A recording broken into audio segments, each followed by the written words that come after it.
You don't normally say this, but you had less hair the last time you were here. I know a lot of people thought I was bald because I shaved my head for several years, and I decided to let it grow. Now we've got the important stuff out of the way. Welcome. Thank you. DAZN, DAZN. Mm-hmm. You got to change that eventually, right? No one sees DAZN and understands what that is. Doesn't matter, right? If you saw ESPN and didn't know what it is, would it matter? Touché. Let's explain to anyone here who doesn't know what DAZN is, what it is. So DAZN is a sports streaming service. We're a global company. We're in 9 countries and 4 continents, including 6 of the largest 12 sports consuming countries in the world. We're first mover in doing a pure play Netflix for sports. Direct to consumer streaming. The offering changes by territory, right? In each of the countries we're in, we have a specific offering. The U.S. is the most anomalous offering we have, so we can get to that because I know it'll come up. Our hope is to, not our hope, our business plan is to go into countries. The first 2 countries we went into were Germany and Japan. We want to have first-tier rights because you can't drive subscriptions without them. In Germany, we have Bundesliga, we have Champions League. In Japan, we have the J League, which is their soccer league, and baseball. These are things that used to run on pay TV or broadcast TV, and now you have them. That's correct, and that's correct in almost every market we're in, right? We have Serie A, which is the Italian soccer league in Italy. We have the NFL in Canada. We're not a believer that over-the-top either starts or finishes or can successfully be built with niche rights or third-tier rights. We think they have to be built with top-of-the-pyramid rights. So if you're going to be a streaming sports service, you have to have the big streaming sports. Otherwise, it doesn't work. Think you have to have sports that are essential to people to have and to watch. In the U.S., I think of you as a fighting streaming service, boxing, mixed martial arts. Well, you think of that because it's accurate. We did enter the U.S. We wanted to be here. We wanted to grow the brand.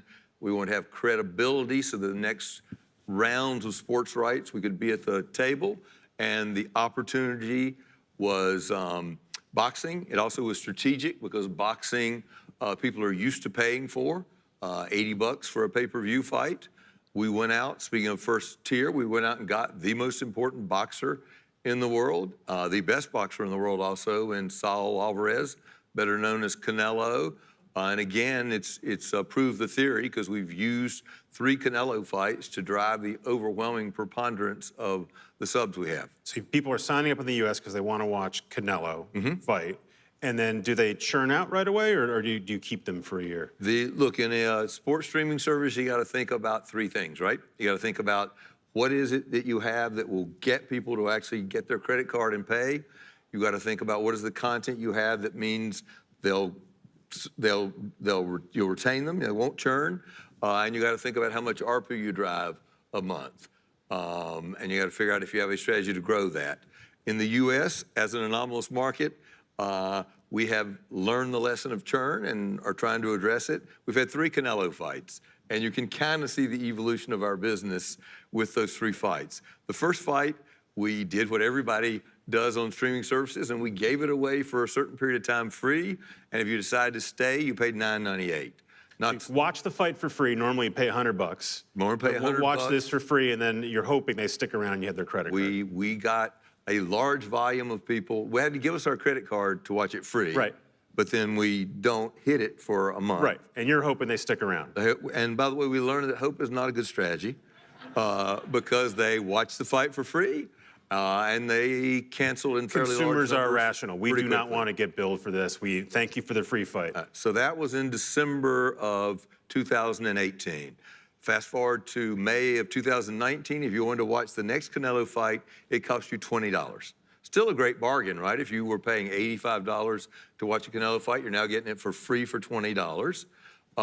And we had more people sign up for the second fight. That may be a result of the fighter he was fighting, the marketing we did, better awareness of the brand, but we signed up more people, and more people stayed the second month, and more people stayed the third month. And we also introduced an annual subscription price. We did not have an annual subscription price. The third fight we did with Canelo, You had to pay $20. You had to give us your credit card. We had an annual price, and we built a fight season around it. So something never been done in boxing before is we announced a dozen fights that were going to happen in September, October, November, and December. Most importantly, that fight was on November the 2nd. On December 7th, Anthony Joshua fights Andy Ruiz, and that happens to be more than 30 days after. So if you want to watch that fight, We're going to give you a season of stuff, and we're going to give you one thing every month. So if you're a fight fan, we're going to keep giving you more stuff. right. So we've learned from it. In the rest of our markets, churn is not really a big deal. If you have the Serie A in Italy, they play from August until June. And nobody cancels if you're a Juventus fan from August. Because this is a big concern for everyone getting into this business. I love Billions on Showtime, and David Nevins won't like me saying this, but after Billions runs, I turn Showtime off, and I'll come back. Although I heard there's a great Kirsten Dunst show. Maybe I should check it out. And everyone's going to go through this, and the services that are launching You already now. prepared your answer to him when he calls and says, how did you Yeah. run Billions down? You said, but. I said, Kirsten Dunst has a great show. You could almost be a media executive. Almost. This is pretty good, though. Apple, Disney, they're all trying to figure out how to get you in for a year, basically for free, so they don't really have to worry about churn. Right. But eventually, they're going to meet up with the same question. Netflix faces it, HBO faces it, and you think you've figured out a way to solve it for sports. Look, for sports, I think, we're not rocket scientists. For sports, churn will be less of an issue than it is for entertainment, right? You watch 3 or 4 or 6, forever how many years you watch of Game of Thrones, and if that's the thing that's keeping you on, when that goes off, you may churn. You're not going to churn as long as we have the domestic soccer league in any country in the world outside the United States. You won't, because there is an off season. It's a short off season. It's an off season is June, July, so we either do some original content about soccer that keeps them around. We have allowed people to pause, right? You're going to go away, but just go ahead and know that August, we're going to hit your credit card again, and you're going to come back. That works quite successfully. In the U.S., boxing is not one of the major sports. Someone told me the majority of your customers are in California. Is that true? No, not the majority. The largest plurality, the largest single state for our service would be California, because Canelo's appeal is very high there due to the Mexican-American population, but it's not a majority, no. So you can build a healthy business, but you want a big business. You're going out trying to raise $500 million or more for this company. It's owned by Len Blavatnik, who's a billionaire. Apparently, he wants to not fund it all himself. If you get $500 million, that's a lot of money, but it also doesn't seem like it's enough to buy a major sports deal. You have given me a number of things I have to comment on, so I'm not confirming that. I have read it in Bloomberg, and I've been able to confirm it myself. So let's state that as fact. Okay, I appreciate that. I didn't say it wasn't true. I said I wasn't confirming it. Good. I can confirm it's not accurate. Len Blavatnik does not want to fund it. He's funding it right now. He's been extremely supportive of it. I will not comment on how much money he has in it, but there's nobody in this room who could replicate the feat. I can tell you that. I don't think, unless Do a billionaire somebody's check. sitting here that not aware of. And look, Len did this because of his experience in music, right? Len bought Warner Music, and then was the only guy who sort of understood that if you also invested heavily in the music streaming services, and he invested in Deezer and Spotify, that would drive subscriptions there. And then if you own a music licensing company, a third of that money would come back to you in the form of licensing fees. He asked Simon Denyer, who was the founder CEO of DAZN, can we do the same thing in music? And that's a derivation of the company. So he's committed. He understands how this works. It's been done in music. It's being done right now in entertainment. That's where the big fight is right now. And it will be done in sports. Sports is about a third of the sports entertainment business. But right now, probably because of Netflix, everybody's concentrating on entertainment. Also because the sports rights are tied up for a couple of years. Sports rights are complicated. You can't just create the next hit. You have to wait for the rights to come up. That's exactly right. But we have now been engaged in this for a little over 3 years. They've been able to aggregate a lot of rights. And I do think ultimately nobody will disagree that ultimately the majority of the viewing of sports is going to be on a streaming service, not on a linear network. But I was asking you, thank you for that, but I was asking you, if you raise $500 million or more, it seems like that is still not enough to compete with the networks who all want to keep sports because they're in real trouble if they lose it. And we just had Carolyn Everson who said they're not going to bid, but we keep waiting for an Apple or an Amazon to come in and make a major bid on these sports rights. Plus you've got Asian money. It seems like you guys are still going to be sort of outclassed in terms of dollars. If you ask me the following question, you wouldn't, of course, because this is a self-serving question. Of course. But if we started in August of 2016, who has bought more sports rights in the last 3 years and 2 months? DAZN or Apple or Amazon or Facebook or YouTube, Google or Twitter? The answer is DAZN has bought more sports rights than Apple and Amazon and Facebook and YouTube, Google and Twitter. Let's flip that around. We're acquiring rights. What does it mean that they haven't gone and bought the stuff you've bought?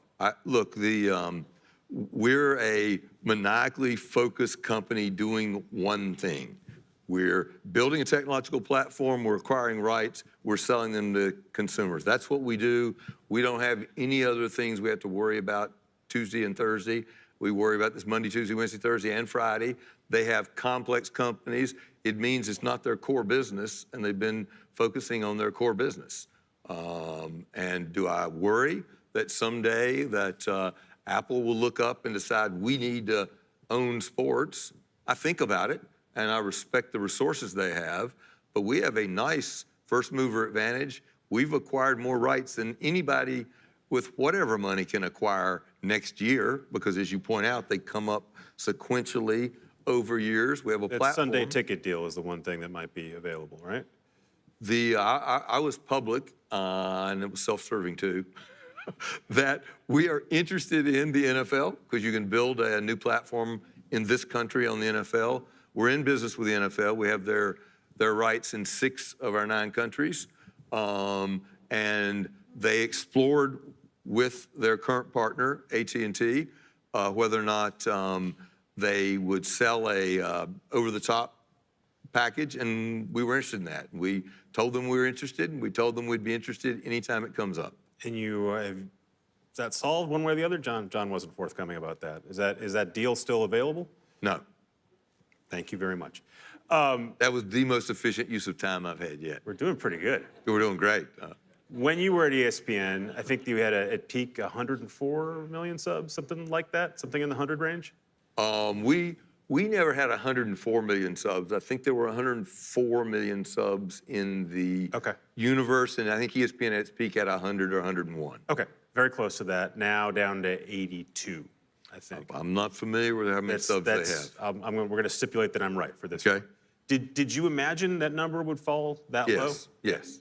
It's not. Yes. What's the floor? How low can that number go? That'd be inappropriate for me. I don't know what it is now because I'm not focused on that, so I haven't. I haven't seen runs. I wasn't smart enough to figure out what the floor would be. But yes, we had models at the time, and the 82 number I don't think would surprise anybody right now. And do you think that, that's too self-serving for you. I thought you were giving me the opportunity to say, now I hope it falls. Yeah, there's that. As fast as possible. At the time, I felt like the young fellow in Amsterdam putting his fingers in the dike. Yes. The idea that you're taking on ESPN, it's a cheap, easy thing for me to say, and it's efficient. They are backed by Disney. You know that company well. They have enormous resources. Can you really compete head-to-head against them to get people's time and money when they want to watch sports on a recurring basis? I mean, I would pass a lie detector test if I told you I'm not focused on taking ESPN on head-to-head. We're overwhelmingly a global business. 90% of our business is outside of the United States. And we expect to continue to have a large focus on an international business. And again, taking on Disney head-to-head would be, we're not doing theme parks, we're not gonna do broadcast television, we're not gonna do licensing. So they're a different company. We're gonna compete with them for buying sports rights. A couple more compare and contrast. You'll get too tired of it. But last time you were on the stage, there was a lot of should Disney spin ESPN out as a standalone company? Should Disney allow ESPN to be sold as a direct-to-consumer property? You were adamant that those things should not happen when you were working there. Still haven't happened. They have ESPN Plus, which is not ESPN, it's extra. Now you are selling a direct-to-consumer streaming service. Did your thinking change about the appeal of that kind of thing, or is just you were in one corporate structure and now you're in a new business and those things are different? I'm in a new job, and of course my role is to figure out the best way. They hired me to take what they're doing and make it work. And I believe in what we're doing. At Disney, I was doing a different job, which required a different sort of mindset, right? So I didn't change my mind and go somewhere to do what I changed my mind to do. I had a transition, and I'm now somewhere different. And again, I wouldn't go to work for something I didn't believe in. So I believe this is going to work. I believe we have a focus on how people are going to be watching sports in the future. We don't have the complications that I had to deal with before. You're not protecting a cable bundle. Correct. So I'm happy to agree with that. And once again, you are right. Thank you, John Skipper. You heard it today, this idea that all this stuff is being disaggregated, but naturally it's going to be aggregated again, and we're going to rebundle the bundle, and the stuff's going to get put back together. Do you believe that's the case, or do you believe you're going to pick a couple things you want to pay for, and the rest you're not going to bother bundling? I think that I don't think people want to subscribe to 14 things, right? It's always been the case. It's funny, no matter how many channels you had, most people watched between 8 and 17 channels. That's all they ever watched. I was in the magazine business for a long time, and people would say, I love magazines. I subscribe to so many magazines, and the answer was they subscribed to about 6 to 12. I think the same thing is going to be true here, and there's going to be 3 or 4 big ones, which are going to be some aggregation. Then there's going to be a few special interest things, which everybody has some different magazines, some different things they like, right? It's the same. Time had, millions of subscribers, and there were never more than 700,000 subscribers of special interest magazines. It's going to be a little bit like that here. I do think there will be a reaggregation. I do think people want a few things, right? They want news, they want sports, they want kids, they want family, they want... You think that's what consumer wants? Or you think that's what the people who make and pay for and distribute this stuff want them to buy? I don't think consumers think of, oh, gee, I want to get an aggregated bundle of stuff I want. They just know that there's a bunch of stuff they want, and just practically speaking, they're not going to look at a menu. Don't you go to a restaurant? I go to a restaurant and I see like a 9-page menu, I'm like, I would rather see a 1-page menu that has 6 appetizers and 7 entrees and 3 desserts than I would rather see a menu. Right, but then you pick the dessert you want and the entree you want, and no one's going to say, look, you're getting all 3 appetizers, isn't that great for you, right? That's a buffet. Yeah. And some people like a buffet, right? Some people like a buffet. It just strikes me that a lot of people, and not just savvy people in this room, but a lot of people who can figure out, by the way, how to pay $20 for your fight and then churn out, are going to be much more active about sort of creating their own menu at any given time, because they know how to cancel stuff. And by the way, they care about money, so they'll be thinking about what thing they want to watch. I think that's accurate, and it's going to be a more tumultuous, right? People are going to move in and out of services as things they like move in and out. It's too easy. It's easy to cancel. But the cable television bundle was a spectacular business model, and whether or not that can be exactly replicated, and that's, of course, what the great big companies are going through, right? I got 29 channels. Gee, I've been getting X amount of dollars for those channels. I don't have to bill them. If their service doesn't work, I don't have to take care of them. When you're in direct-to-consumer, you've got to figure out how to get them, how to keep them, how to bill them, how to get more money every month. I do believe if you had to pick where you wanted to be, that was the most stable, where your hits you buy, and they're going to be hits for, let's say, I guess in England, the English Premier League has been a hit for 140 years or something. I think it'll be a hit for 20 more. I'm not have the capability of thinking about more than 20 years, or the necessity. And I think sports is the best place to be in this business. You mentioned churn. Others. What else have you had to figure that surprised you that you learned going direct to consumer that you didn't see while you were in the cable bundle and we're wholesaling? I don't. I learned part of this while I was still at Disney as we sort of bought BAMTech. But I think until Which is the thing powering Disney Plus now. Yes. I think till I didn't have to understand that very well. I just sort of knew, and we had the resources to buy it. Now we have to build it. And we have a technology platform. The complexity of trying to think about all the permutations you're delivering to, particularly internationally. You're delivering into different broadband infrastructures on dozens of different kinds of screens made by manufacturers that are old, that are new, that have a robust broadband connection or a mediocre connection, or has somebody who's living in a location and they've taken a wire and put it in their neighbor's broadband and they're getting it there. You just have an unbelievable complexity of trying to deliver this. It's much harder than coaxial cable, satellite dishes, and the technology of this is very dramatic. We do, I believe, have one of the two technological platforms that can deliver to those various permutations concurrent live streams of a piece of content that you are creating at the same moment you're delivering it, right? It's not a show that you can put in on a head end and everybody comes in and gets it. This you've got to create, get it somewhere, get it distributed somewhere, dramatically complex. And it is, by the way, one reason that I think that our first mover advantage matters. And while I worry about Apple and Amazon, the barriers to this are harder than people think. One more question. I want to open it up to you guys. And if you don't come, I'm going to just keep asking John more questions. Another back in the day question. Disney looked at Twitter. You were part of the group, I think, that thought that was a good idea. The way Bob Iger tells it in his book was, we were going to buy it, and then we discovered it was a cesspool full of Nazis, and then I had to call up Jack Dorsey, who's on the board, and tell him, sorry, we're not going to do it. It's hard to take that at face value, that you'd get far enough ahead in the deal and not realize you were buying a cesspool full of Nazis. Is there a different chronology there? I believed that Disney would be a good owner of Twitter.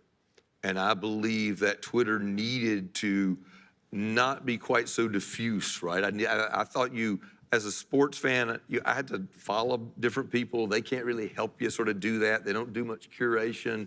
They expect you. And I thought Disney could go in, frankly, and favor ESPN sports content. So if you wanted to get sports content, you get it from ESPN. Everything you said is accurate. I'm not going to comment on the chronology of it, but the overwhelming barrier to Disney owning Twitter was the inability to get comfortable that the Walt Disney Company could live with all of what was tweeted. Boy, maybe I am in the wrong business. I think Tweety Bird actually is Warner Brothers. I may be in the wrong business because I could have told them that for a lot less than whatever their M&A guys and their advisors. I told you it would make a great media executive. Yeah, we'll figure it out. Questions from the audience here? Hi, I'm Jason Rapp. I negotiate M&A for a living, and you've negotiated some of the biggest deals, $15 billion paying to the NFL, selling billions of dollars worth of cable subscriptions. Can you tell us a little bit about either some of your most interesting or difficult negotiations, and then tell us some of what you would say the keys to success of a large-scale negotiation would be? I've always believed that the key to any negotiation, large or small, is knowing exactly what you want and being clear on what you want, and then trying to get to a win-win. I do not believe there's necessarily a winner and loser in a negotiation. And I also don't believe in over-negotiating, which is why I did number one. I always said, here's what we need. And if we get what we need, it doesn't matter what the other party gets. It doesn't matter what it costs. We have to get what we need at a price that we can afford. And I always tried to be completely and utterly transparent. I've never believed in the, posturing, in the, we'll tell them 10, they tell us 2, we'll say 8, they'll sell 4. And I over time created credibility when I would go in and tell people, here's what we need, here's what we want. If you'll do that, tell me what you want. By the way, the first thing I ever always said in any negotiation was, what do you need out of this deal? because I was going to give them stuff anyway, and everything they said, here's what I need, I could say, you told me you needed this, the answer is yes. Told me, And the NFL says 15 billion, and you've got 10 in your head. the NFL had, by the way, I say all this, and I'm completely aware that that is all much easier to do at a company with the resources and the leverage that ESPN had, right? I got that. But it works at this company too. And the NFL had the most equal leverage with ESPN of any entity we negotiated with. In fact, they had greater leverage than we did. Thank you, Jason. Hey, John. Thanks for doing this. I'm Mike Green. My question is about, you're talking about the complexity of delivery in all these different environments. I was going to ask you about the risk of piracy with these high-stakes events like the Canelo fight. How do you feel about people just posting these streams on Reddit and everyone else who's interested in? I feel very bad about it. I feel very hostile about that. Yeah. If I was in a negotiation with them, I don't care what they want. It's a problem, right? And it irritates me. It hurts our business. Anthony Joshua is British of Nigerian heritage. The number of people who watch that fight in Nigeria on a pirated stream is huge. And I've got to figure out that problem if I want to try to make money, which I could make a lot of money out of that fight in Nigeria. I do not find most of the technology companies to be particularly admirable nor helpful here. The old, gee, if you tell us there's a problem, we'll take it down, to me puts the burden on the party that is aggrieved and relieves them of a problem they create. And we need their help here. I hope in some ways they get into the sports business because then they would be their own worst problem. Renewed interest in copyright. Yeah, there'd be a renewed interest in intellectual property. This country, by the way, a lot of the business of this country is founded on intellectual property, and the disregard for that, I think, is fairly problematic. Thanks. How would ESPN have covered, speaking of intellectual property in other countries, how would ESPN have covered the China NBA story differently under you?